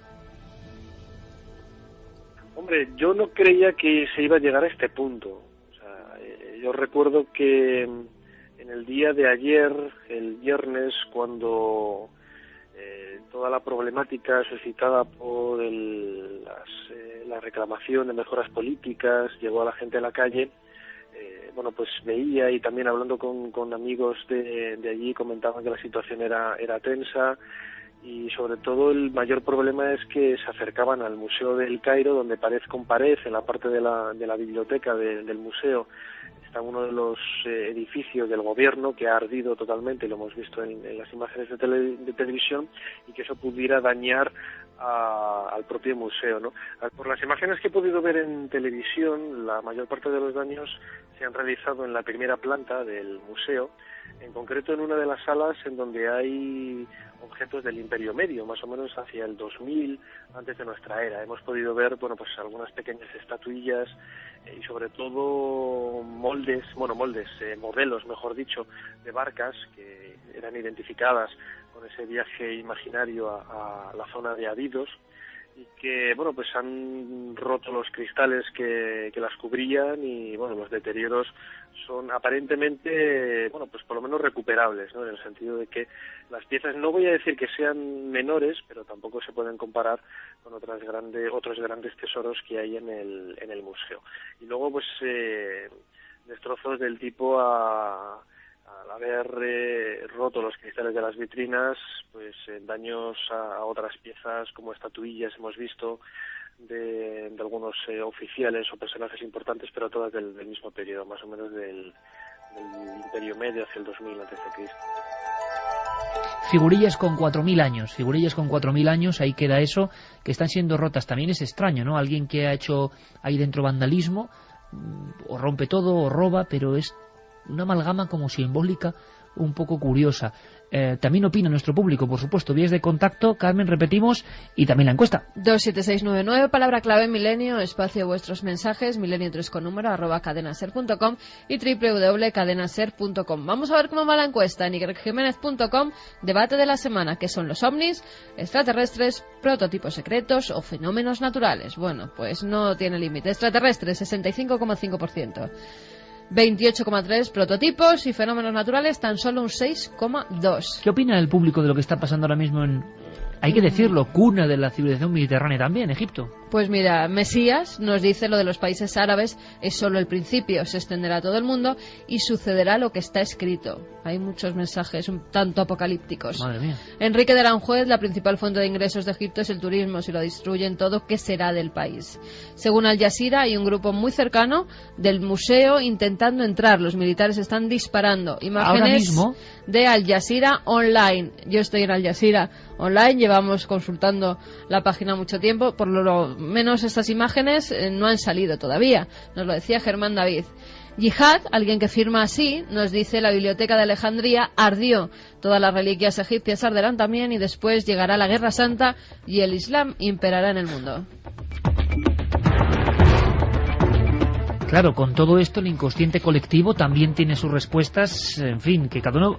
Esto es un programa libre, puede opinar lo que quiera, pero mucha gente piensa algunas cosas. Y los radicales también. Claro, y ha empezado a cundir cierto pánico también en la clase dirigente egipcia, porque sabemos que a estas horas los hijos de Hosni Mubarak han aterrizado ya en Londres, han huido, por lo tanto, del país, y la duda era si también algunas autoridades que no son más afines, más cercanas, se mantienen en sus puestos, defendiendo, en fin, su misión, o si también han huido. Me refiero en concreto al doctor Zahi Hawass, que es hombre del gobierno. Es el Indiana Jones egipcio, todo lo tenemos en la mente, ¿no? Indiana Jones egipcio, pero quizá la mano derecha de Madame Mubarak, de la primera dama, y uno de los... Un poder tremendo. Y uno de los personajes que ha sido propuesto en varias ocasiones a ministro de Cultura, nada menos, que ahora es el director del Consejo Supremo de Antigüedades y que tiene las llaves de todos los monumentos de ese país. Bueno, pues al preguntarle a Mohamed Osman, a este conservador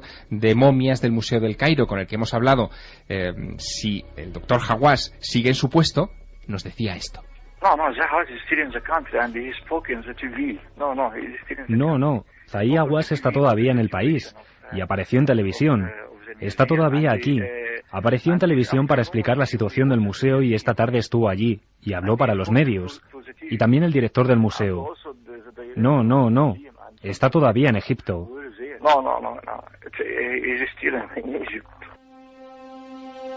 Otro documento interesante en la noche de Milenio 3 está ocurriendo y lo estamos contando. Otra cosa, otro elemento, y enseguida nos marchamos a las bienes del infierno. Y curioso, ¿queréis escuchar a... ¿cómo se pronuncia? Shyamalan, el director. Shyamalan, sí. Shyamalan. Bueno, ¿qué cantidad de amigos nos han preguntado por el director del Sexto Sentido y por su vida conectada con lo paranormal? Bueno, pues esta noche en Milenio 3, este director va a contarnos cosas. O sea que tenemos una noche apretada, tanto como para decir otro elemento de conspiración en Egipto. Aunque cerremos el expediente ahora, estaremos muy pendientes toda la noche con conexiones. Santi, personas importantísimas, influyentes, fíjate, todos los grandes claves de momentos de conspiración se están cumpliendo ahora mismo. Rumores con internet apagado, nos confirmaba por vía interna Álvaro Zamarreño, que estaba en su hotel, que hay apagón de internet. No hay posibilidades. Y de SMS también. Comunicándose por fax y teléfono, como hace vamos, como unos reporteros del año 87, por ejemplo. Y ya muchos teléfonos no funcionan lo que es el contacto vía SMS. Entonces, ya lo han censurado también. Esto acaban de decir, nos ha informado nuestro compañero de la cadena SER, que está haciendo un gran trabajo, Santi, y nos dicen que hay rumores en mitad de esta oscuridad, de este apagón, de que muchos personajes importantes de la sociedad egipcia, con poder, están huyendo, sobre todo hacia el Reino Unido. Sí, de hecho, en ese vuelo que llevaría a la mujer y a los hijos de Mubarak, habría cierto número de personajes importantes, y ahora mismo clavados en el aeropuerto, porque igual que hay mucha gente que por el toque de queda no puede salir del aeropuerto, hay mucha gente que ha llegado al aeropuerto pero su vuelo no sale y sigue allí, pues habría también cierto número de personajes relevantes, tanto afines al régimen como personas adineradas que directamente pues quieren quitarse de en medio y no estar allí, que están intentando salir del país. Pero permíteme, porque a raíz de todos estos mensajes apocalípticos que ha leído Carmen, yo no me resisto a hacerte la reflexión que te anunciaba antes. Y es una cosa que os he dicho al llegar aquí esta tarde. Cuando se inventa la imprenta, se inicia un proceso de cambios profundísimos en la humanidad que un invento mecánico parecía que no podía traer consigo. El catolicismo pierde su hegemonía porque la Biblia se hace de lectura común, nace el protestantismo, nace la Ilustración, y ese proceso posiblemente culmina con la Revolución Francesa y el nacimiento de los Estados Unidos. Eso era la imprenta. El nacimiento de Internet, ¿de verdad nos creíamos que no iba a tener más consecuencias que las descargas y la ley SINDE y bajarte películas del emule? No. O sea, va a haber consecuencias sociales y políticas importantes. Y esto es solo el principio. Y no es por ser profeta, es que es casi de pura lógica histórica. Con esta música que nos pone Noel Calero, yo estoy imaginando el primer viaje a Egipto. Me impresionaron dos cosas. El primer viaje a Egipto me impresionó la efigie de las pirámides recortándose en la noche. Cuando un amigo, viajero en aquella ocasión, Manuel Delgado, me dijo, mira, ahí están. Y yo casi no las veía y estaban enfrente. Esa oscuridad más oscura que la noche, uno se la lleva siempre consigo. Y la segunda imagen, Javier, que a mí me pegó muy fuerte, fue que llegamos unos meses después de la matanza de Hatshepsut, el templo de la reina Hatshepsut. Tremenda, además. En un lugar desolado. Y una trampa. Y yo no recordaba realmente qué era el lugar, pero os voy a decir una cosa, y no es tontería, porque yo lo viví así. Yo me sentía fatal, me sentía hundido. Había una sensación como de un lugar de dolor tremendo, y es cuando me confirman que meses antes unos autobuses con alemanes, lo último que ven son unos tipos con atuendos oscuros, con cimitarras y bajando para degollarles. Pero Egipto ha sido así a lo largo de toda la historia. Es el país más vivo del mundo, pero a la vez es el país en el que uno siente más cerca la presencia de la muerte.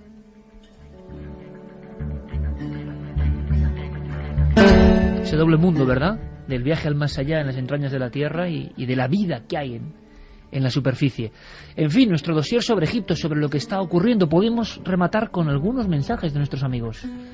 Pues vamos con esos mensajes. María nos dice, los tesoros egipcios ya pertenecen a toda la humanidad, que los destruyan es un atentado a la cultura universal. Florina desde Madrid, hechos de carácter forteano, lluvias extrañas, aluviones de animales muertos, luminarias inexplicables en el cielo y en el agua, llevan sucediéndose desde hace siglos. Y ahora nos preguntamos si es que en esta época estos sucesos ocurren con similar cantidad y periodicidad de siempre. Pero tenemos la sensación de que es mayor su concurrencia porque tenemos más y mayor acceso a la información. Es absolutamente inquietante y encima todos estos sucesos son la mejor carnaza para alimentar a los apocalípticos del 2012. Y Mix nos dice, política, religión, economía, el mundo se desmorona, los cimientos eran de muy mala calidad. Cecilia Saiz, están los países árabes muy revueltos, espero que no se cumplan las profecías del apocalipsis. Sois estupendos amigos, besazos. Desde Mercadal, en Cantabria. Creo que el universo es demasiado grande. ¿Por qué vamos a ser los terrícolas sus únicos moradores? Lo que me pregunto es ¿qué querrán de nosotros? También está ese miedo, Así vienen los extraterrestres, lo que dijo... Es el miedo al cambio, Carmen. O sea, está cambiando el mundo debajo de nuestras narices en Egipto y está cambiando también nuestra percepción del universo. Y todo a la vez, porque esos mensajes o esas declaraciones, por ejemplo, de Stephen Hawking hace muy poco tiempo, o esas informaciones... Hay que temerlos. Exacto, que hay que temerlos. O esas informaciones sobre si la ONU tenía o no una embajadora preparada en el caso de un contacto. Pues todo eso también es una señal de que algo muy profundo está cambiando en esta especie. Y lo estamos comentando, lo estamos contando. Por cierto, vamos a hacer una cosa. Un viaje a las entrañas de la Tierra. Se está comentando mucho eso de entrañas de la Tierra. Y hay un lugar donde parece que esas tuberías del mundo conectan casi con el infierno. Y lo vamos a visitar en apenas pensando. ¿Y tú cuál es la imagen que tienes de Egipto? Del museo, por ejemplo, de algún lugar que impresiona como una viñeta, porque eso ahora mismo corre cierto peligro. Hombre, la imagen que se te queda en el museo es la máscara de Tutankamón, que siempre está, pero hay muchas estelas muy extrañas, algunas que pudimos ver muy de cerca, que están casi escondidas porque se apelotonan, hay tantas cosas que ver en el museo. ¿Qué estará pasando en los sótanos de ese museo ahora mismo? Pues me imagino que todo lo de arriba lo estarán metiendo abajo, para salvarlo. Vaya escena también, ¿no? La imagen mía del museo egipcio es muy singular. En la planta baja, en la zona del Imperio Antiguo, al fondo hay una pequeña entrada, un pasillo que da a los servicios. Y justo al lado de esa puerta de entrada hay un pequeño tocho de piedra en el que nadie se fija, no hay etiqueta, no hay marca, no tiene ninguna importancia, ninguna significación, ningún grupo de turistas se detiene. ¿Sabes lo que es eso? Un trozo de la barba perdida de la Esfinge, de Giza.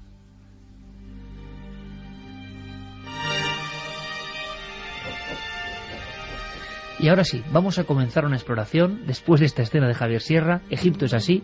¿Por qué no conectamos con otro país lleno de secretos? Acaba de llegar nuestro compañero Pablo Villarrubia y en su honor pongo esta música maravillosa, En busca del misterio, Michael Hugen. Marchamos hacia tierras de auténticos enigmas.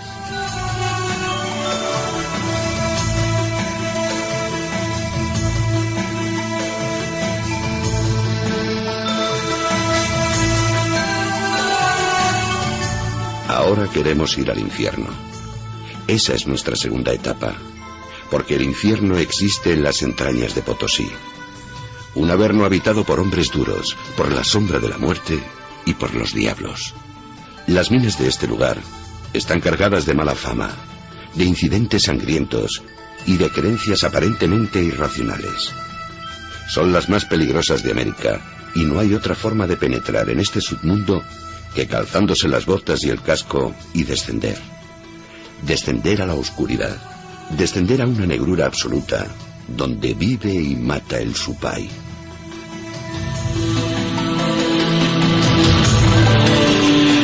Nuestra nave se mete debajo de la tierra.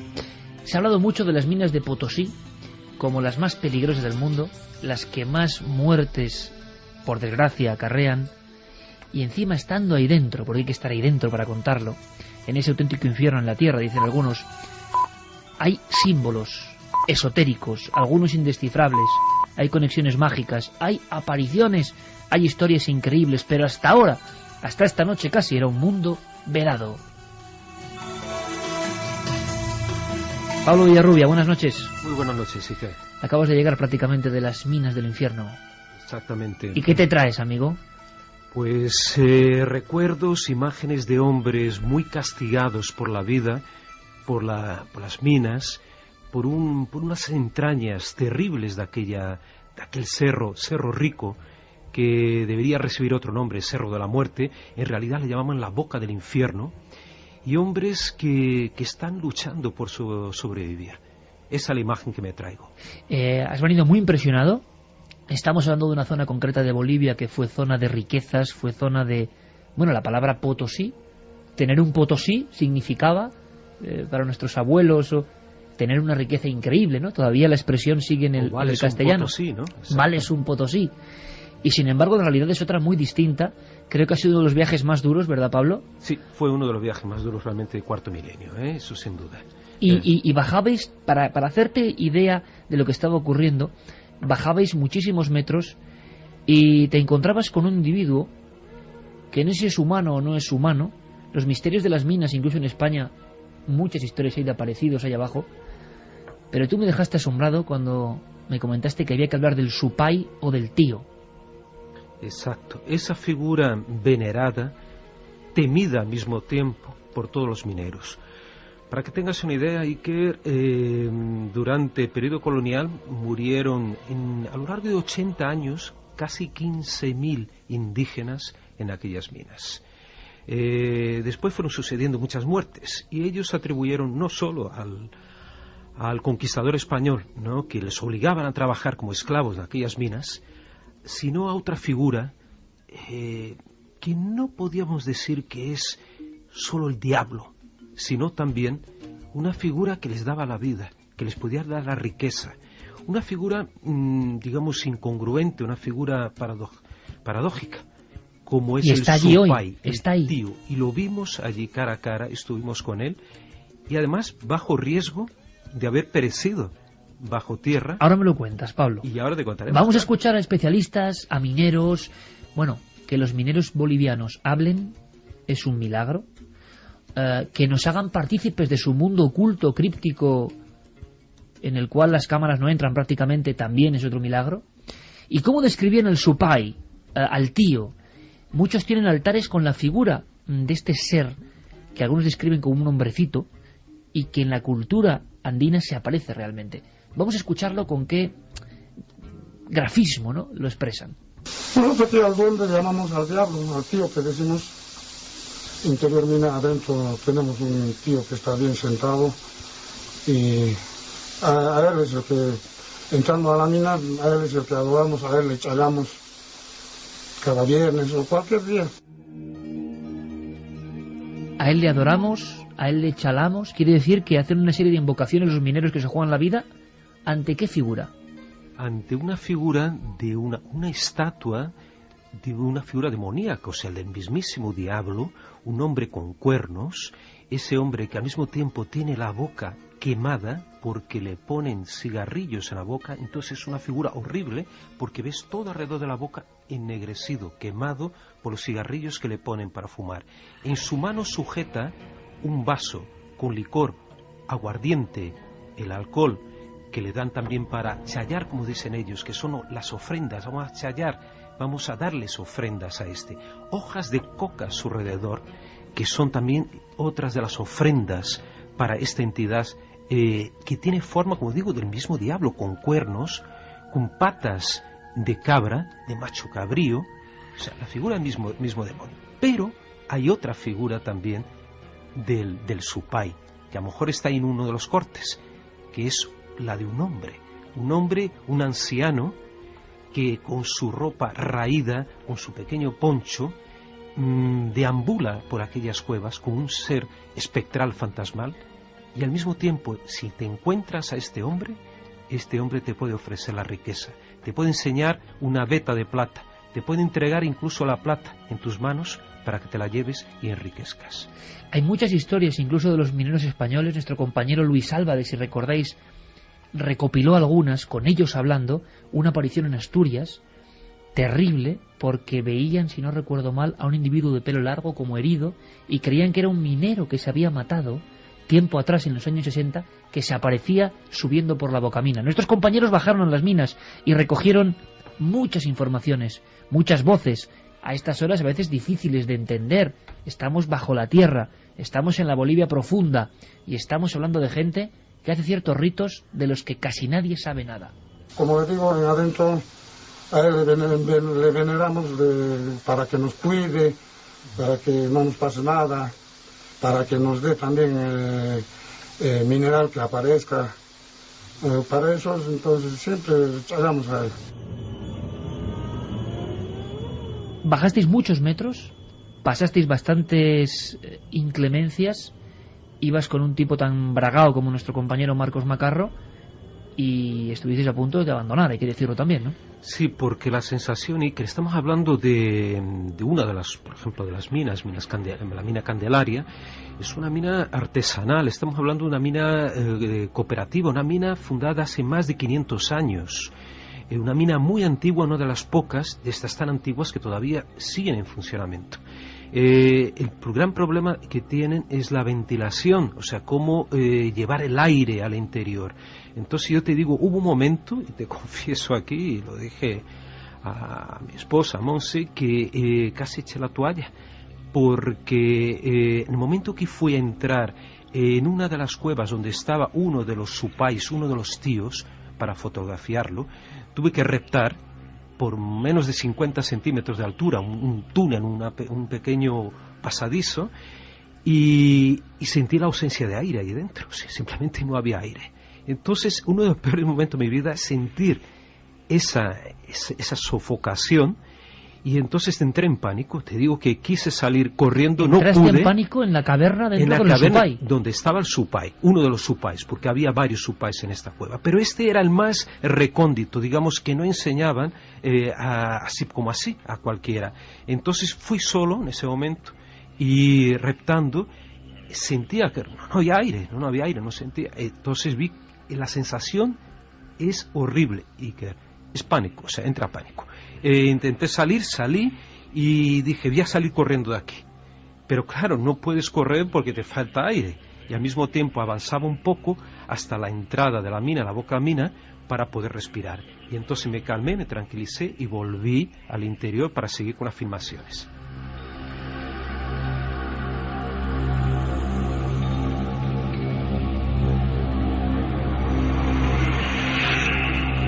Sí, Javier. El sitio es peligrosísimo porque están surgiendo noticias, por ejemplo, de este mismo viernes, donde 2 mineros han muerto aplastados en esas minas. Vamos a ver, me quieres decir que donde ha filmado los que está contando Pablo ahora, este viernes ha muerto gente. En un sitio llamado, en el interior de estas cuevas, del Ferro Rico, en un sitio llamado el Socavón de Santa Nicolasita. Que estaba al lado, sí. Sí, pues 2 mineros han muerto aplastados por una explosión este viernes. Por lo tanto, esto adquiere un valor, en el buen sentido, también de homenaje. Porque hay gente que, malviviendo, está tocando el misterio. Fíjate, Javier, Santi, Carmen. Pablo, una vez más, a mí me ha puesto los pelos de punta, porque yo sé lo que es Pablo, y que cuente esto le cuesta, no le gusta tampoco contarlo así como así. Sensación de pánico. Pero la descripción que has hecho es que es muy parecida a la que uno siente en ciertas cuevas rupestres. Las claves, mágicas o no, diabólicas o no, ¿dónde están, Carmen? Al final de las cuevas. Siempre. Donde hay que reptar. Donde tienes muy poco espacio, vas dando con la cabeza casi en el techo y el pecho lo vas arrastrando por el suelo. Cuando uno va por la caverna conocidísima de Altamira y tan desconocida al mismo tiempo, donde están esas áreas que nunca se enseñan, y repta y la cabeza toca con el techo, y en el techo están marcadas las manos de niños de hace miles de años, y llega a una covachuela final donde casi no hay aire, se encuentra que las paredes casi conforman unas formas que los prehistóricos, los hombres paleolíticos, dibujaron, por ejemplo, el hombre con cara de bisonte, o el humanoide casi de piedra que te está mirando. Y muchos, yo estando allí, imaginaba la sensación que tenía el chamán en solitario con su antorcha, llegando hasta ese lugar, el útero de la tierra. En Bolivia, en las minas, los lugares de culto tienen la misma estructura, y seguro que casi nadie ha caído en esto, ¿no? Hay una sensación del rito de que casi se tiene que sufrir para enfrentarse a esas figuras. Sí. Cuéntanos más del supay, porque es que encima en las mismas minas ha habido apariciones. Dentro de las minas, los mineros contaban historias de aparecidos. Incluso uno de los mineros, bueno, este señor que hablaba, notabais que tenía la voz como alterada, y eso porque en ese momento en que entrevistábamos estaba coqueando, estaba con las hojas de coca formando una bola en todo el carrillo, ¿no?, para poder soportar, digamos, aquellas condiciones, o sea, la falta de aire, ¿no? Bueno, falta de aire que se ve fuera también, porque son 3.800 metros de altura esa zona. Claro. Exactamente, ya íbamos con el cuerpo, ¿no?, alterado por el soroche. Soroche, ¿no?, que era otra cosa que era... El mal de altura que es terrible, ¿eh? Lo pasas mal, ¿no?, hasta que no te acostumbres. Por hasta eso que ese lugar lo tiene todo. Claro, o sea, minas, cosas ancestrales, y en uno de los lugares más inhóspitos de la Tierra para vivir. Sin duda, y a pesar que la ciudad colonial es una maravilla, y recomiendo vivamente que la gente conozca Potosí, una de las ciudades más extraordinarias coloniales de todas las Américas. Y, como te decía, o sea, dentro de estas cuevas, estos hombres, entonces, tienen que beber, ellos creen que bebiendo mucho alcohol, de esa forma también están agradando al supay, al tío, que en realidad es una palabra quechua que ellos intentaban decir la palabra Dios, pero no, en quechua no existe la letra D, entonces salía Dios, tío en realidad. Y el tío es algo que no es exactamente diablo, pero tampoco es Dios. Es ese ser intermediario, este ser que te abre los caminos de las minas y al mismo tiempo te las cierra, o te hace que las minas, o sea, que la mina conspire contra ti. Un corte que tiene ahora un material de Pablo, una entrevista bajo tierra, que tiene, como digo, un especial valor por lo que ha contado en tiempo real Javier Sierra. Los capataces de las minas y los mineros hablando de los compañeros que tienen que enterrar, pero casi constantemente, ¿no? Muchas han entrado y han salido muertos. Pero en algunas partes de ellas, sin conocerse, entran y ahí han salido. Y algunas veces también se han caído al rajo y también han salido muertos. Y también decíamos apariciones. En este ambiente de muerte, sin oxígeno, claustrofóbico, tal y como lo ha designado perfectamente Pablo Villarrubia, hay historias de cómo la escultura se convirtió en algo que se venía apareciendo. O sea, las apariciones conformaron al final el rito y el mito. Escuchamos. Por ahí alguna vez te encuentras con el tío dentro de la mina, y a veces muchos de los mineros lo dan la forma de una persona más anciana que está caminando dentro de la mina con su kepina, que es como una mochila, y cuando se topa con esta persona siempre dice: no tienes alcohol, o no tienes cigarrito o coca. Sí, tengo esto. Y le das, pues ese minero viejo te entrega el mineral muy buena que está cargada en la espalda, sin nada más de decirte: toma esto, me diste coca, me diste cigarro, toma, pa. Y se va, y se pierde. ¿Qué simbología es esta? Los mineros hablan de que se encuentran a veces con ciertas figuras. Podemos pensar, las condiciones de altura, el alcohol, la falta de aire, ¿provocan alucinaciones? ¿Las alucinaciones siempre tienen la misma forma? Que no piense en la coca, porque la coca es la hoja de coca que la se masca, que mascan allí, como has dicho. Y que todos hemos mascado por la altura. Claro. Y tomado infusiones de hoja de coca. Exacto. Pero es singular que en todos estos lugares, también en el viejo mundo, en el viejo continente, las minas más ricas, los yacimientos más importantes, siempre se asocian a apariciones de figuras sobrenaturales. Nuestro folclore está lleno de duendes, por ejemplo, que protegen la entrada a cuevas ricas, por ejemplo, en plata, que es justo el mineral favorito o más extraído en las minas del Potosí, en Bolivia. Aparecidos dentro de las minas, Pablo. Bueno, los mismos indígenas hablaban también antiguamente, en épocas coloniales, y los curas de aquella época, los religiosos, hablaban que su pai era un ángel bueno o malo. Hablaban también que era el demonio o un trasgo. De hecho, yo indagando a uno de los mineros me decía que era un duende, el tío podía ser también un duende demoníaco, pero al mismo tiempo también que les ayudaba. Bueno, y hablando de ayudas, Pablo, todos nos acordamos aquí de casos de damas protectoras, lo hemos contado, en Albacete, en las proximidades de Orihuela, las historias de niñas que desaparecen y son protegidas por figuras que solo recuerdan la imagen como de algo casi virginal que les protege durante un tiempo. Dentro de las minas y en ese entorno encontráis historias de hombres bragados que por reyertas, imaginaos las reyertas en ese ambiente, aseguran que salvan la vida prácticamente, en ocasiones sí, en otras no, pero después de una de estas visiones. El documento a nivel antropológico creo que es una pequeña joya. Y estando, dice, yo malherido con una puñalada en la garganta que me da el papá de mi novia, dice, entonces aparece, dice, una señora que me ayuda a levantarme, me ayuda a llegar hasta el hospital, ¿no? Y al final dice, la señora que me trajo era la Virgen del Socavón, y su imagen está en una pequeña capilla en la espalda del Cerro Pedregal. Entonces cuando muere, seguramente vienen a ver por curiosidad hasta dónde era cierto, ¿no?, esta historia, y encuentran que la imagen de esa capilla era idéntica a la señora que vive en esa noche. Una puñalada en el cuello, una reyerta y la persona que identifica una figura de este tipo, ¿no? Exactamente, y esto en el santuario donde está actualmente el santuario de la Virgen del Socavón. Pero es interesante y ver que cuando entramos, antes de entrar a la mina, a mano derecha de las minas, vas a encontrar siempre una capillita. En todas ellas tienen una capillita. Ahí vas a encontrar la Virgen, generalmente la Virgen de la Candelaria, ¿no? Estamos remitiéndonos a la Virgen que conocemos también de las Islas Canarias, ¿no? Que fue trasladada hasta allí el culto, por lo menos, y una imagen del Tata Cachito. El Tata Cachito en realidad es Jesús, pero lo que me impactó es ver una imagen de un Jesús crucificado, de uno de los brazos ensangrentado le pende una pala, que es la pala de los mineros. Estos dos, cada día, todos los mineros que van a entrar a la mina, antes de entrar, van a la capillita y rezan a Tata Cachito y a la Virgen para que por favor les dejen con vida o que salgan ellos sanos y salvos.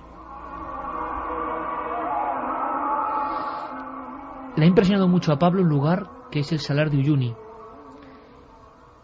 Dicen que los astronautas desde fuera de la Tierra lo veían de una forma especial.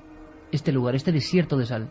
Un resplandor muy especial, o sea, que una luz muy blanquecina que destacaba, sobre todo incluso entre las nubes, en medio de este gran país que es Bolivia, de este país maravilloso, y que además ha servido para calibrar las distancias entre la Tierra y los satélites mucho mejor que los océanos, como suelen usar habitualmente los satélites.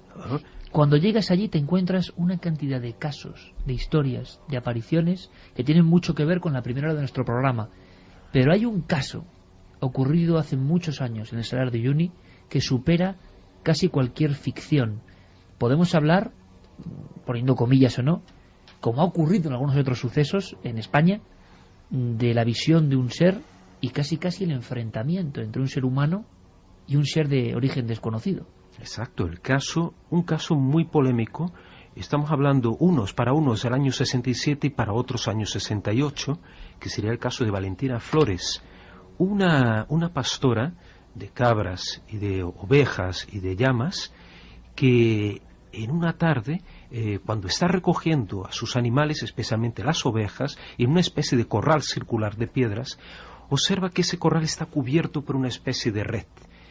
Cuando se acerca, ve a una criatura o un ser de 1 metro de altura aproximadamente, vestido, enfundado en una especie de buzo, con un casco, una mochila a las espaldas y con un extraño objeto tubular en la mano que lanza y que ese objeto alcanza las ovejas y las mutila, provocándoles cortes circulares. Esta mujer, lógicamente, ve aquella escena, se asusta, pero al mismo tiempo ella agarra confianza y empieza a arrojar piedras e incluso a pegar con un palo a esta criatura. Que no es la primera vez, Javier, tú lo sabes bien, que ha habido personas que se han enfrentado a lo que sería un humanoide, una figura.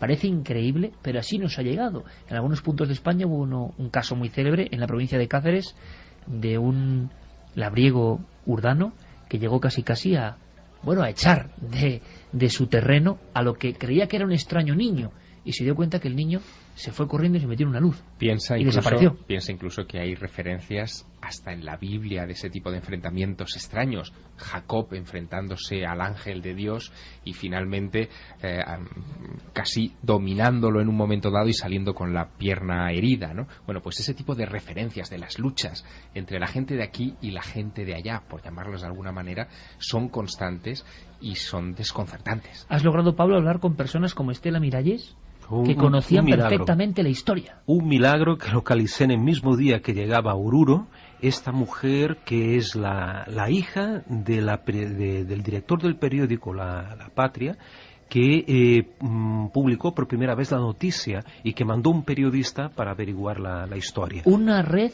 un ser con casco que causa mutilaciones en los animales en un lugar desolado del planeta Tierra, en aquel momento Oruro, 1967.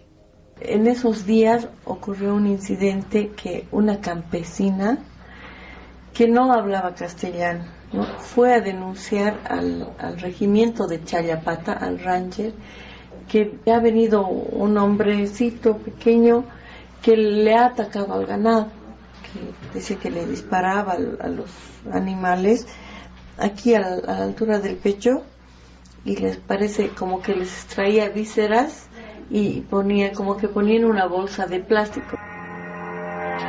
Ahora mismo Santiago Camacho está poniendo una de sus caras de ¿Por qué, Santi? Es que, bueno, la descripción, repito, esta es la magia del misterio, que no sé qué hay detrás en este caso. Un tipo sacando vísceras y metiéndolas en una bolsa en un paraje desolado ante una campesina que solo habla en quechua, año 67.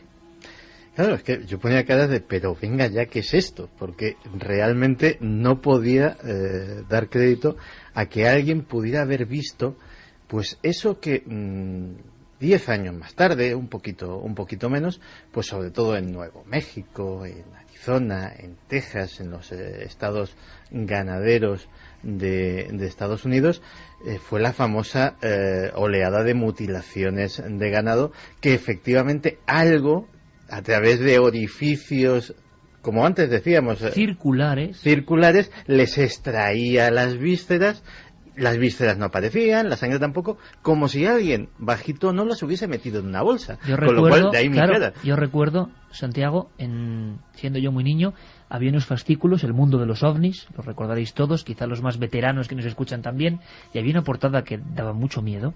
En fin, estamos marcados por estas cosas, ¿no? Que era una vaca ascendiendo hacia una especie de disco, y Benítez, en fin, titulaba abajo: mutilan el ganado. Ese caso fue en Brasil, ¿qué? Fue en el Río Grande del Sur, ese caso en los años 60, investigado por Víctor Suárez, que tuve yo el privilegio de entrevistar a este investigador. Bueno, brasileño. pues toda esa fenomenología se concentra en este ambiente, en una mujer, y hay más. Esta hija del periódico, del director del periódico y del periodista de alguna forma que se encargó de difundir estos hechos tan extraños, habla de algo asombroso. Como ha dicho Pablo, esa campesina, viendo que sus animales, bueno, se estaban desgraciando de alguna forma, aquel niño extraño con casco, se enfrenta al ser. Agarró un palo y fue a pegarle al hombrecito y llegó a golpearle, ya dice, le ha llegado aquí en su mejilla y se le ha desprendido, pero no le sangraba, y que el hombre se defendió disparándole como no sabe qué, ¿no? Pero que le ha disparado algo que le ha botado lejos, pero no le ha hecho ninguna herida, solamente se chamuscaron sus ropas. Y la campesina mostró ante los periodistas las ropas chamuscadas. Un caso impactante, Iker, y yo diría que yo hasta desconfiaría de la veracidad si no fuera porque el ejército mismo boliviano fue en aquel momento a investigar el caso. Bueno, y dan también por otros motivos, porque estamos hablando de la época de la guerrilla, estamos en la misma época que mataron al Che Guevara. Entonces ellos averiguaron aquello, y Pablo Ayala, que era el hijo de uno de los militares, hizo unos dibujos, ¿no? Unos retratos robots de las criaturas de estos dos seres pequeñitos, y atestiguó que sí, que aquella mujer, que era prácticamente analfabeta o que solo hablaba el quechua, decía la verdad. Y lo más curioso, Iker, que yo en 1997 localizo en Tucumán, en norte de la Argentina, un caso muy parecido y totalmente inédito de una pastora también, cuyos, digamos, que también ven unos seres bajitos. Estos seres le quitan sangre, le extraen sangre a esta pastora, a ella y a una de sus cabras, la dejan paralizada, también flotan en el aire y se marchan también a un objeto volador no identificado.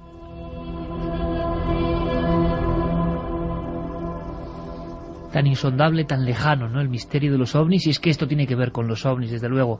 Pablo, imagino que más de una noche a tu regreso has vuelto a soñar con la cara del Supay. Sin duda, además porque a estar en la cueva apuntalada donde estaba el Supay, bajo riesgo de que se viniera abajo, incluso los mismos mineros asustadísimos, con miedo de entrar en aquella cueva, sí que soñamos varias veces con el Supay. Pablo, hermanito, como siempre, un abrazo muy grande, gracias, y tendremos más noticias de estos lugares asombrosos, increíbles, y que de alguna forma se hacen públicos después de tantos años de secreto. Gracias, compañero, como siempre. Gracias.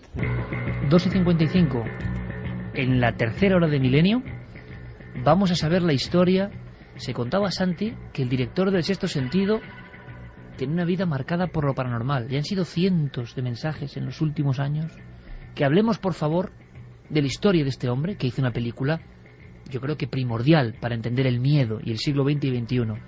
Todo el mundo convencido de que había algo misterioso. Qué mejor que descubrirlo hablando directamente con él, ¿no? Pues sí, además es que su filmografía nos ha dado pie para pensar eso, porque anda señales, el sexto sentido, incluso el protegido. El incidente. Incluso El protegido, que es la película de superhéroes más genialmente planteada que he visto en mi vida. Bueno, pues hablaremos con este director. Carlos Largo ha tenido un encuentro con él y se ha encontrado con enormes y formidables sorpresas.